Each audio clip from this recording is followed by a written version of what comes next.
Central Victorian regenerative farmers, with support from the North Central Catchment Management Authority, with funding from the Australian Government's National Landcare Program, are working together to improve their soils, increase biodiversity and vegetation across their farm, as well as adapt to a variable and changing climate.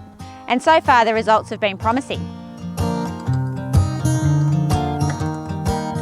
It certainly opened us up to the world of cover cropping or salad bar grazing or multi-species forage crops, I guess. So we had the benefit of working to improve our soils with our compaction and sort of degraded soils to a certain extent, and also providing a more wholesome food source for our pigs and for our cattle.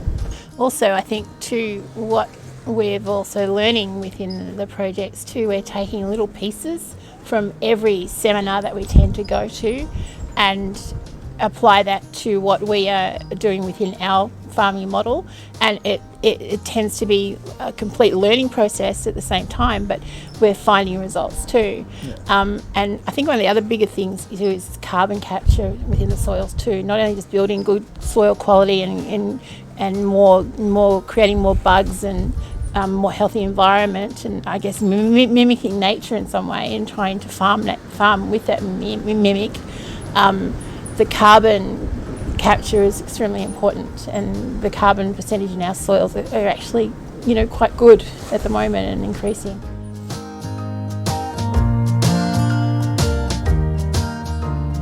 So this farm here is 807 acres.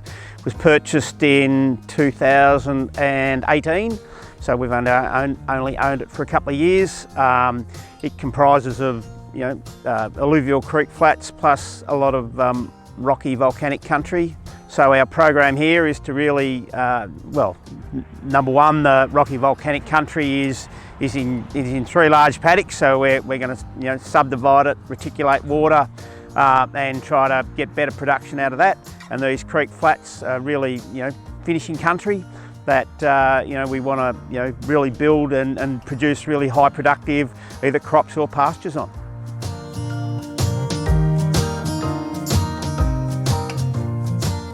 So we've got 115 acres here at Mount Bolton. It's granite sand soil. It was very poor when we bought it, this soil. It was a pine plantation for 30 years previously. So at the beginning of last year, I ran into Ross, the facilitator of our group, at a neighbour's house. And it was like a big smile moment. I was almost looking for a mentor to help with rejuvenating this place and making it healthy and good. He introduced me to the Regen farming group, and since then we've done a few things to the property that have made it look healthy again. So really setting it up for a autumn lambing operation, and finishing lambs on this creek country in the spring. Here we've got a multi-species crop. It's got Moby barley, oats, a bit of cereal rye, rape, radish, turnip and vetch. There's also a little bit of clover here as well, so there's 8 or 9 species there. It was sown in an east-west direction, and then in an east-west direction as well. MAP was applied to half the paddock, and then in a north-south direction biologicals were applied, so we've got basically 4 quadrants. And we're getting some really interesting results from that. The protein content of the feed is the highest, where you've got a combination of biologicals and MAP, 29% there as compared to basically 22% across the rest of the paddock.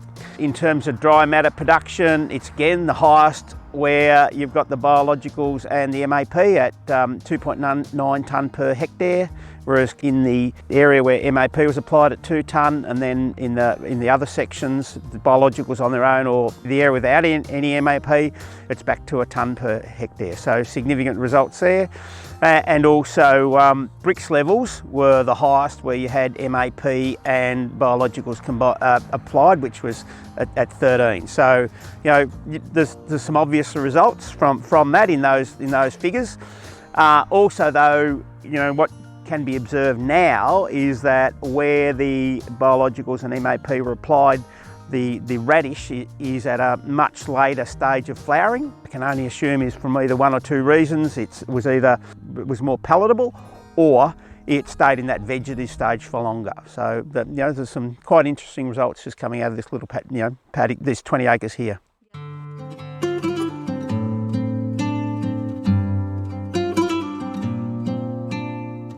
Keeping cover over summertime too is something that we're really aiming for as well, especially during drought periods, to be able to still have feed during drought.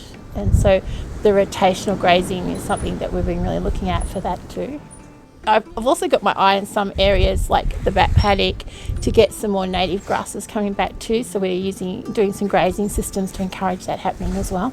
Because we sort of divided the trial paddock into 4 sections, so it's like 4 quarters with our control paddock, and the first section we basically just threw in some naked seed in there, and the second section we did some Johnson Sioux cover as well, and with the seed we also popped in some worm tea, which we make ourselves. Yeah. And that 4th section has actually had worm tea over the last 2 years, and we definitely noticed a massive difference in that particular section in both the growth, the colour, and the bricks was a lot higher.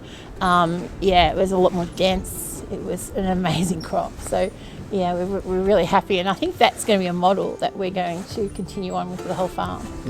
Yeah. So the challenges on this property are the soil type. It's granite sand. We've seen it has been prone to erosion. So ground coverage is something we really need to focus on here. And down this first hill here we had quite a bit of erosion, and we've planted there and put some big bales in there to stop erosion and to create more ground coverage. So at the top of the property we allocated this small 6-acre paddock as the trial paddock.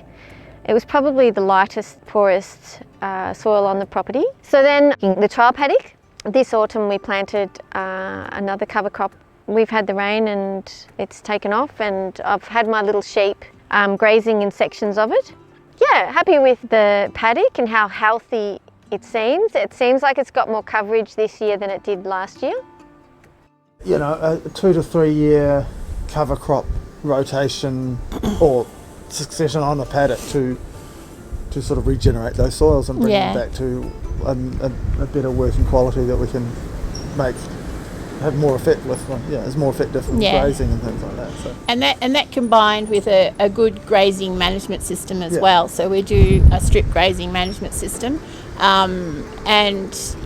that combined with the cattle right throughout the property, we can just see the benefits are going to be huge in soil building and soil health. So this paddock here, it's been multi-species last summer and again for the winter of this year. So if you combine the pasture that was on it before that, 18 months of active growth. Another, a couple of other paddocks here.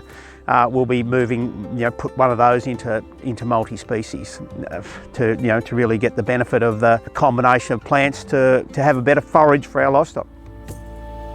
When we had lots of rain, we had 47 mils the other week, and I didn't see any rivers running down the hill. There was no erosion happening because we've got lots of growth and the soil's holding together better. We'd had sunflowers, safflowers, ladybugs, amazing. And aside from a bit of rabbit impact and kangaroo impact, it was just amazing to see this paddock all through a dry summer. Because the trial paddock has been so successful and I'm learning a lot more about grazing, I didn't really know a lot about rotational grazing, but I'm starting to know a bit about it and see how it works and how it's working in this trial paddock. It is a learning process, and to get your mind into what, holistically the environment and everything that is happening on this property. And just the great, with North Central Catchment Management Authority, yourself, Felicity and Darren, it's been a great help having you guys as well and that support. The group, every meeting we've had has been fantastic, and the field sessions we had before that, and being able to get Dr. Christine Jones on this property was just amazing. It's been a godsend just to have this group and the advice and the chatting, and it's really good. So we probably couldn't have done it without the group, and there's more and more people coming in that are new, and so we feel great that we can help others now too. I guess the other thing is our customers at our farmers markets want to know what style of farming we're doing, and when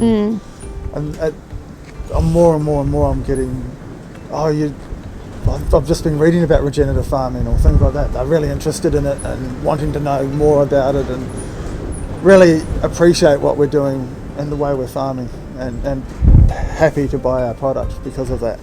It's definitely an awareness amongst the consumers about regenerative farming at the moment. So I just, people will say it's a buzzword, but I think it's a lot far deeper than that. So, yeah.